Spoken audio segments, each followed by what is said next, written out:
Hello student, तो कैसे हैं आप सभी लोग। मैं आशा करूंगा आप सभी लोग अच्छे होंगे। तो जैसे कि आप सभी जानते हैं, हमारे यूट्यूब चैनल पर बीसीए फर्स्ट सेमेस्टर की इंपॉर्टेंट क्वेश्चन की सीरीज चल रही है। तो बेटा उसी का ये पार्ट नंबर 17 है। तो बहुत ज़्यादा इंपॉर्टेंट पार्ट होने वाला है, बिल्कुल भी स्किप मत करना, वीडियो को शुरू से लास्ट तक देखना। काफ़ी अच्छा इसमें मैं काफ़ी ज़्यादा अच्छे आपके क्वेश्चन लूंगा जो एग्जामिनेशन में पूछे जाएंगे। आ रही है बात समझ में। तो जिन बच्चों ने 16 पार्ट नहीं देखे तो डिस्क्रिप्शन में लिंक है या पूरी प्लेलिस्ट की भी लिंक दे रखी है, वहां फॉलो करो। अब देखो बेटा, जैसे आपके एग्जाम आने वाले हैं तो एग्जाम टाइम के लिए मैं आपको बता रहा हूं, देखो जैसे अब अभी आपके पास 10-15 दिन है, तो जितनी भी वीडियो जो आपके 15-16 पार्ट हैं उन्हें एक बार रिवाइज कर लो, सबको स्टार्टिंग से लास्ट में एक बार और रिवाइज कर लो, तो बहुत अच्छे आपके मार्क्स आ सकते हैं। और इनका अच्छे से रिवीजन करो जितने भी क्वेश्चन मैं करवा रहा हूं, ठीक है। तो इस पार्ट में भी हम एक अच्छा इंपॉर्टेंट क्वेश्चन का कंसेप्ट लेंगे जो कि हर साल पेपर में पूछा जाता है क्वेश्चन, ठीक है। तो वीडियो अच्छी लगे तो ज्यादा ज्यादा शेयर करना। करते हैं वीडियो को स्टार्ट। तो बेटा आज का पहला क्वेश्चन देखिए, बहुत इंपॉर्टेंट क्वेश्चन है। इस तरीके का एक क्वेश्चन पेपर में हर बार पूछा जाता है। इसने बोला है यहां पर कि find the unit vector of P Q where points P and Q, P और Q आपको दे रखे हैं और यहां आपको क्या बताना है, जो आपको PQ दे रखा है, PQ वेक्टर जो दिया है, इसका मेरे को यूनिट वेक्टर फाइंड करना है। क्या फाइंड करना है? यूनिट वेक्टर हमें फाइंड करना है। यूनिट वेक्टर मतलब मात्रिक सदिश, जब बोलते हैं हिंदी में मात्रिक सदिश। और ये बात समझ में है तो बहुत आसान है। और जब पॉइंट की फॉर्म में दिया गया है और विदाउट पॉइंट दिया गया है, दोनों तरीके से आपको मैं बताऊंगा। देखो यहां पर ध्यान से देखना, एक ही बारी में समझ में आ जाएगा बिल्कुल। और इस तरीके के क्वेश्चन बहुत इजी होते हैं और नंबर भी आपको काफी अच्छे मिल जाएंगे। देखो बेटा, अब मान लीजिए आपके पास कोई पी पॉइंट और क्यू पॉइंट ये रहा, ये आपने स्ट्रेट लाइन यहां पर बना ली। एक पी पॉइंट है और ये क्यू पॉइंट है। पी पॉइंट जो है मेरे पास ये है 1 2 3 और जो क्यू पॉइंट है वो है मेरे पास बेटा 4 5 और 6।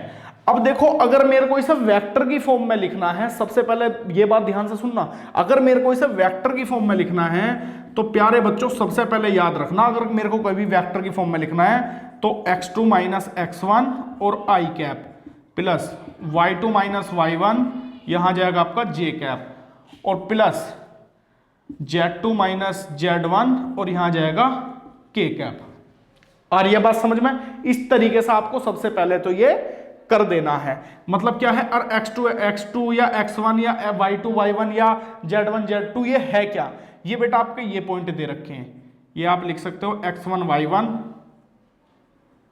और ये z1, x2 y2 z2, ठीक है बेटा। अब देखो बस इसमें आप इसे बना दो ऐसे करके, आप x2 माइनस x1 तो 4 माइनस 1 और ये i कैप, और y2 माइनस y1 तो 5 minus 2 j cap, z2 minus z1 तो 6 माइनस 3, ये आपका k कैप। ये आपका पी क्यू वैक्टर बेटा जो बनेगा आपका, ये बनेगा 3i प्लस का 3j और प्लस का 3k। ये आपका वेक्टर निकल के आ जाएगा। आ रही भाई बात समझ में। इसके बाद देखो, अब यहां से सबसे 3 कॉमन ले लो अगर लेना चाहते हो, नहीं तो बस इसका ही क्या निकाल दो आप, मॉडुलस फाइंड कर दो, मापांक ज्ञात कर लो इसका। और यूनिट वेक्टर हम किस तरीके से निकालते हैं बेटा, मान लो मेरे पास यूनिट वेक्टर मेरे को फाइंड करना है, तो जो मेरा वेक्टर दिया गया है उसी के मापांक से उसमें डिवाइड कर दो, मतलब उसी के मॉडुलस से उसमें डिवाइड कर दीजिए। और ये बात समझ में। तो अब सबसे पहले मैं फाइंड कर लूंगा पी क्यू का मॉडुलस। तो मॉडुलस फाइंड करने के लिए देखो क्या होता है, इसका जो कोफिशिएंट होता है आई जे के जो कोफिशिएंट होता है उनके स्क्वायर का हम सम करते हैं। तो 3 का स्क्वायर और ये भी 3 का स्क्वायर और ये भी 3 का स्क्वायर। अब देखो काफी बार ऐसा होता है, यहाँ 3 ये प्लस का दे रखा है माइनस का, तो माइनस के 3 का स्क्वायर करोगे तो बेटा क्या आ जाएगा, पॉजिटिव 3 आ जाएगा। आ रही है बात समझ में। तो ये बात भी ध्यान रखना। अब देखो ये क्या निकल के आ गया आपका, 3 का स्क्वायर 9 हो गया, 9 9 और ये हो जाएगा 27, ये पूरा निकल के आएगा 27। अब 27 को हम ये लिख सकते हैं आपका भाई 9 गुना 3 लिख सकते हैं। अब 9 का 3 बाहर आ जाएगा तो बेटा क्या आ जाएगा 3√3, जो इसका मॉडुलस आ जाएगा कितना आ जाएगा 3√3। अभी मेरा जो निकला मॉडुलस, काफी बार क्वेश्चन में अगर मॉडुलस तक कहे तो ऐसे करके आ जाओ, अगर वेक्टर तक कहे तो वेक्टर ऐसे निकाल लीजिए। और कह रही है इसके हमें अनुदिश निकालना है यूनिट वेक्टर। क्या निकालना है? यूनिट वेक्टर, वेक्टर मात्रिक सदिश हमें फाइंड करना है। यूनिट वेक्टर निकालने का तरीका क्या होता है, जो आपका यूनिट वेक्टर का फॉर्मूला होता है बेटा वो साफ साफ शब्दों में, जो आपका ये वेक्टर दिया हुआ है 3i 3j और प्लस का 3k, और ये कैप लगाना बिल्कुल मत भूल जाना, कैप के ऊपर भी काफी बार नंबर काट लेते हैं। और अपोन में जो आपका दे रखा है ये 3√3 जो इसका मापांक है उससे डिवाइड कर दो बस। अब बस इन्हें थोड़ा सा अलग अलग सोल्व करके लिख सकते हो। 3/3 इंटू √3 और आई कैप और प्लस का 3/3√3 जे कैप और प्लस का 3/3√3 और ये के कैप। इस 3 से कट गया, इससे कट गया, इससे ये कट गया, तो 1/√3 आई कैप और 1/√3 जे कैप और 1/√3 के कैप। इतना काम आपको करके ये आना है। आ रही भाई बात समझ में? तो ये आपका यूनिट वेक्टर का पूरा कंसेप्ट होता है। ठीक है।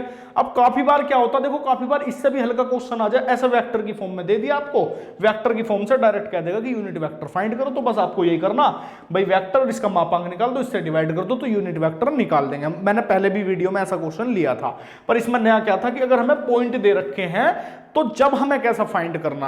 आ रही है भाई बात समझ में?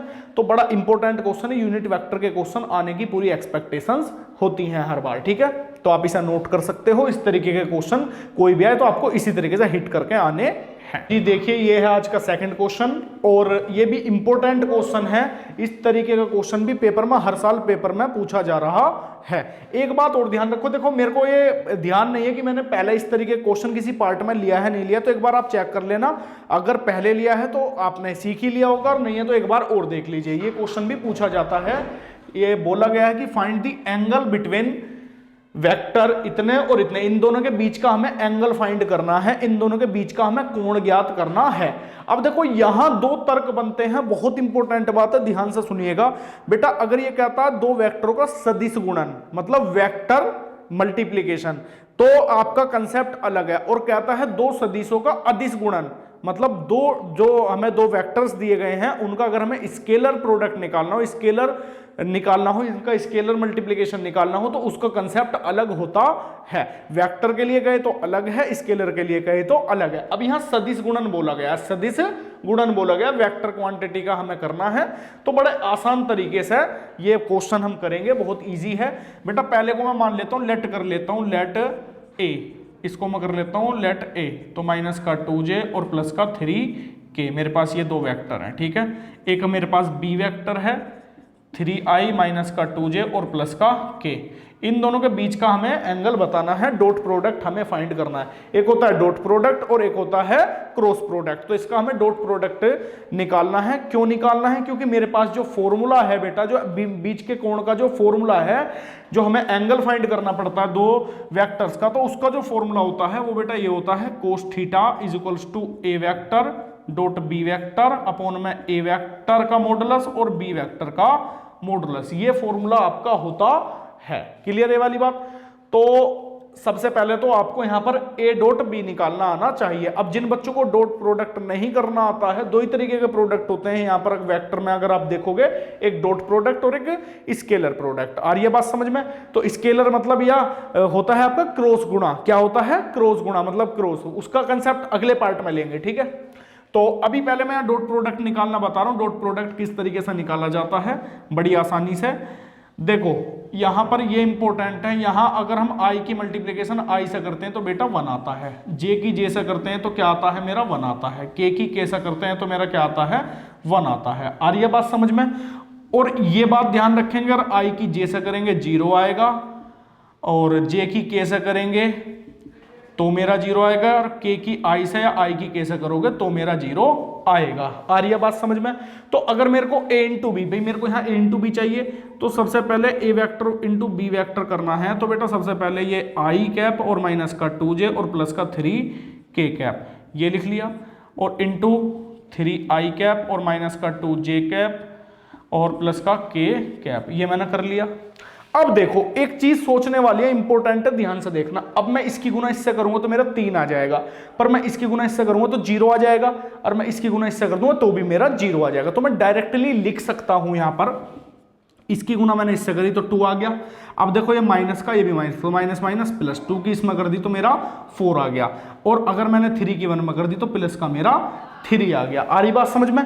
क्योंकि देखो i की i में करोगे 1 आ जाएगा, i की j में करोगे 0 हो जाएगा, ये भी 0 है, तो इन्हें लिखने की कोई आवश्यकता नहीं है। अब बड़े आराम से बस इसे मैं लिख दूंगा पूरा 9, ये मेरा आ गया निकल के a इंटू बी कितना आ गया मेरा 9 निकल के आ गया। अब बेटा a का मॉडुलस भी चाहिए मेरे को, क्या चाहिए? a का मॉडुलस चाहिए, क्योंकि ये पूछा गया b का मॉडुलस, तो a का मॉडुलस भी निकाल लो आप आराम से। a जो दे रखा है इसका कोफिशिएंट क्या है? 1 है, तो 1 का स्क्वायर प्लस इसका कोफिशिएंट क्या? -2, और ये क्या आ गया? -2 का स्क्वायर और प्लस का ये प्लस का 3, तो 3 का स्क्वायर। अब बेटा इसे सोल्व करोगे तो 1 का स्क्वायर 1 और प्लस 2 का स्क्वायर 4 और 3 का 9, तो बेटा क्या आ जाएगा? √14। क्या आ गया? √14। आ रही है भाई बात समझ में? और ऐसे निकाल लो b का मॉडुलस, तो b का कोफिशिएंट क्या है? 3 का स्क्वायर 3 का स्क्वायर 9 हो जाएगा। अभी अगले स्टेप में कर लेंगे, प्लस माइनस के 2 का स्क्वायर और प्लस के 1 का स्क्वायर। अगले स्टेप में देख लीजिए यहाँ, तो 3 का स्क्वायर 9 और 2 का 4 और ये 1 हो गया, तो √14 आ गया। आ रही है बात समझ में?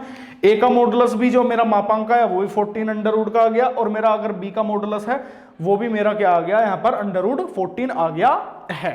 अब बस इस फॉर्मूले में मेरे को रख देना है और बीच का कोण निकाल देना। अब देखो पूरा ही कंप्लीट कर रहा हूं मैं, ध्यान से देखना। कोस थीटा बराबर a इंटू बी निकाला मैंने, वेक्टर का क्या है बेटा? 9 आया। क्या आया? 9 आया। अब a का मॉडुलस कितना आया है? √14, और b का मॉडुलस भी कितना है? √14। तो कोस थीटा बराबर 9 अपॉन √14 की 14 से कर दोगे तो कितना आ जाएगा? 14 आ जाएगा। या तो क्वेश्चन को आप इतना छोड़ सकते हो, नहीं तो theta is equals to cos inverse 9 upon 14। आ रही है भाई बात समझ में? मतलब क्या हो जाएगा? इनवर्स में हो जाएगा। अब देखो मैं बिल्कुल बेसिक सा पढ़ाने की कोशिश करता हूं। अब कुछ बच्चों को जो मतलब थोड़ा सा जानते हैं, थोड़ा सा एक्सपर्ट है मैथ में, उन्हें तो मतलब थोड़ा सा बोरियत भरी लग सकती है क्लास, वो तो स्पीड बढ़ा के भी देख सकते हैं, है ना। अब जो बच्चे थोड़ा सा बिल्कुल बेसिक जिनका भी क्लियर नहीं है, तो मैं पूरी वीडियो में ये कोशिश करता हूं कि सभी बच्चों को एकदम बेसिक क्लियर हो। अगर मजा आ रहा है तो कमेंट छोड़ना बढ़िया सा। आ रही बात समझ में? तो ये क्वेश्चन भी पेपर में पूछा जाता है। ये आपका यहां से डॉट प्रोडक्ट का भी थोड़ा सा कंसेप्ट क्लियर हो गया, बीच के एंगल का भी क्लियर हो गया। तो देखो इस वीडियो में बस मैं यहीं तक रखूंगा, और बाकी कोई दिक्कत नहीं है जरा सी भी। अब बिल्कुल ये बिल्कुल निष्पक्ष होकर आप वीडियो को देखिए। और जो बच्चे कह रहे हैं कि सर जल्दी जल्दी रोज एक वीडियो डाला करो, तो देखो बेटा समझना है थोड़ा सा कि मेरे भी थोड़े से काम होते हैं। बाकी मैं 2 या 3 दिन में एक वीडियो डालने की हमेशा कोशिश कर रहा हूं। तो जितना हो सके वीडियो को देखो, और अपने जितना हो सके बिल्कुल फ्रेश माइंड से, बिल्कुल फ्री माइंड से अपने पेपर की तैयारी करो, और आराम से देना पेपर, कोई दिक्कत नहीं है यार, बहुत अच्छे से आपके नंबर आ सकते हैं। तो इस वीडियो को यहीं तक रखते हैं, बाकी मिलते हैं नेक्स्ट वीडियो में। और thank you for watching my video. अगर आपको वीडियो अच्छी लगी है तो वीडियो को ज़्यादा से ज़्यादा शेयर कर देना, कमेंट करके बताना। कोई चीज़ समझ में नहीं आए तो भी पूछ सकते हैं, और हमारे चैनल को ज़्यादा से ज़्यादा सब्सक्राइब करें। Thank you.